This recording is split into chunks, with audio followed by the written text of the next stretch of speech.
Well, to Julian, it was one of the first calls I made when I came through here just last Sunday week ago, and he was out delivering water bottles door to door in his community.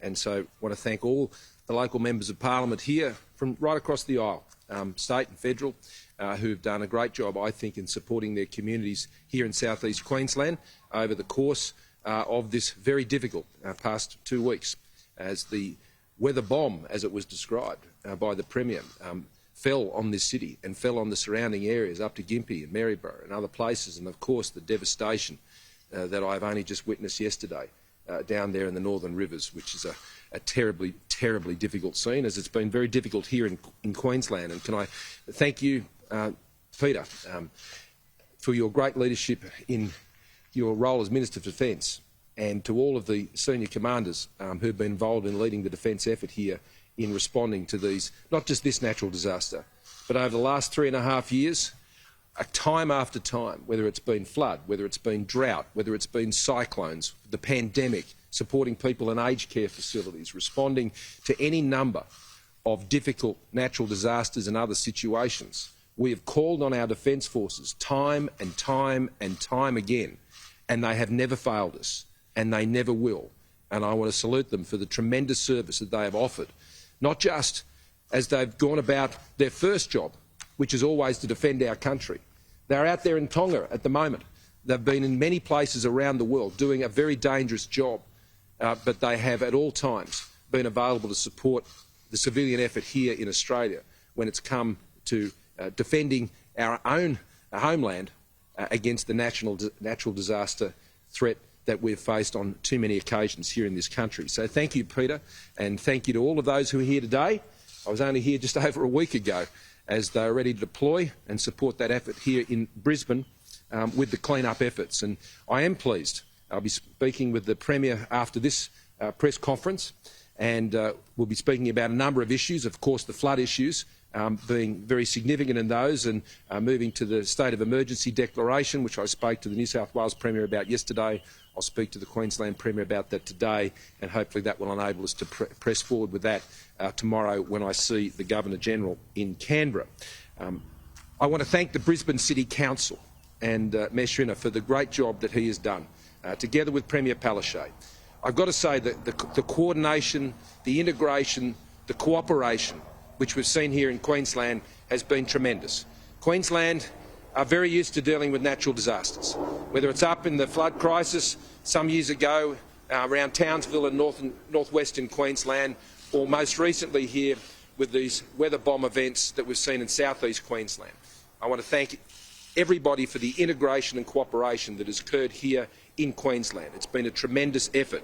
And to give you an idea of the scale of change, and this is not meant as a criticism, I want to stress, in the 2011 floods, Prime Minister Gillard rightly went out and deployed the ADF to support the Brisbane flood effort, using every capacity that they had at that time to do that. The difference between 2011 and today is we've been able to deploy here 4 times the number of ADF and do it a week quicker. Now that's because of the build-up of our defence capability that we've been able to put in place over many years now. And it's a testimony to the skill and the experience and the lessons learned from many natural disasters by the people who are joining us behind the cameras here today in our defence forces. What they do, I just met a young woman whose job it is to get skip bins. I mean, it's pretty hard to get skip bins sometimes at the best of times, but you can imagine how hard it is to get skip bins in southeast Queensland at the moment and in other parts of the country. These are the practical, everyday things that our defence forces are doing through the course of this incredibly difficult flood event. An update on a couple of those points then on what's occurring with the flood response. Some 400,000 claims through Services Australia have now been processed, and that's $480 million that has gone out into the pockets of Australians who need that emergency financial support right now. And that's occurred since the last time I stood before you here in Brisbane.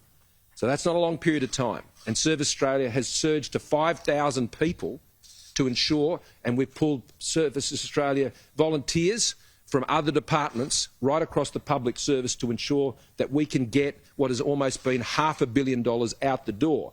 And as I announced yesterday, down in the Northern Rivers, where the flood is not just a flood event. This is a natural disaster catastrophe beyond anything they have ever seen at any time in any flood in history in that part of the world.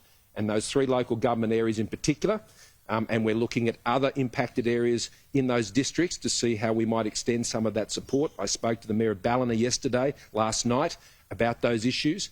And just like in any natural disaster, like we've seen here in Queensland, you define a couple of LGAs early on, the most impacted, and as the damage assessments come in, you will add others to that list when you go through the proper process.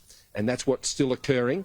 And even now, we are continuing to provide support here in southeast Queensland as well. Here in Queensland specifically, $170 million has been put in the pockets of Queenslanders to support them as they go through this very difficult flood event here. And in New South Wales, $309 million has been already provided in those areas. Right now, across the Defence Forces, there are some 5,000, this will be achieved by the end of today, 5,748 Defence Force personnel deployed across Navy, Army and RAF. That's 1,289 here in Queensland, 4,459 in New South Wales, which includes 2,918 specifically in northern New South Wales. And so that is an extraordinary deployment of force as they've been able to be staged and moving into those positions and doing an incredible job in all of those places. Particularly, if you indulge me for the sake of those who are listening in from New South Wales, particularly in the Northern Rivers, we are providing continuing aviation support, relief tasks, plant tasks, recon for future engineering works, heavy plant operations in Lismore, food loading at the food distribution points where that's been tasked, aerial route reconnaissance is underway, continuing to assist with helicopter operations out of Southern Cross University, that's for food distribution particularly now, and ensuring supply chains